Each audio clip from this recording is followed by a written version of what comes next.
Ici, j'invite à les uns et surtout à les jeunes comme moi qui, en tout cas, sont dans une situation de difficulté pas en termes de la santé, pas au niveau de la santé, mais en tout cas au niveau de la finance. Ici, personne n'a l'argent pour distribuer qui que ce soit. Si tu me donnes, je prends parce que, en tout cas, ici aussi, nous aussi, on a besoin de l'argent. Mais d'abord, il nous faut qu'on s'unisse, il nous faut qu'on se partage des bonnes idées, il nous faut qu'on s'écoute et chacun écoute à celui dont il veut le ressembler demain. Merci d'abord pour, en tout cas, tout ce que vous qui suivez cette vidéo avez choisi de suivre cette vidéo jusqu'à la fin. Merci. Maintenant, je me suis remarqué qu'il y a des gens, s'ils ont commencé à leur petit commerce ou leur petite entreprise, si en tout cas, dans quelques années, quelques mois après, ils vont en tout cas doubler la somme ou le volume de leurs produits. Mais maintenant, quelques mois ou quelques années après, comme ils ont commencé à gagner un peu, ils se sont pris comme en tout cas des gens qui sont déjà réussis. Ils se sont pris comme des boches. Est-ce que vous voyez le problème là? Donc maintenant, quelques mois, quelques années après, les choses ne vont pas comme ils l'auraient souhaité. Maintenant, ils se considèrent comme ils ont tombé, comme ils ont failli.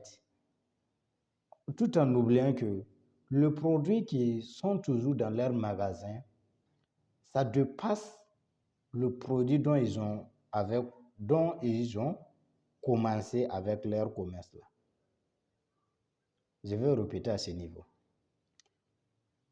La plupart qui se disent à ce niveau qui sont tombés, qui sont en faillite, le produit qu'ils ont dans leur magasin est plus élevé, dépasse le prix, le produit qu'ils ont commencé avec leur commerce. De toi et moi là-haut, est-ce que toi tu es en faillite? Il faut dire que tu es devenu arrogant.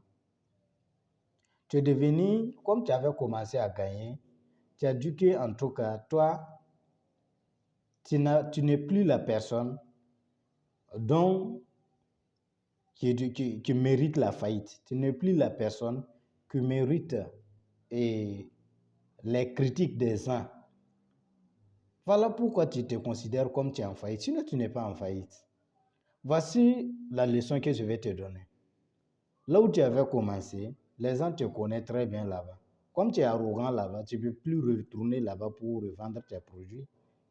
C'est là que tu te considères comme tu es en faillite. Tu es là tourné.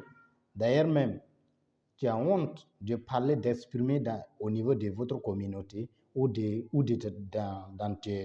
le groupe ou dans les jeunes que tu es.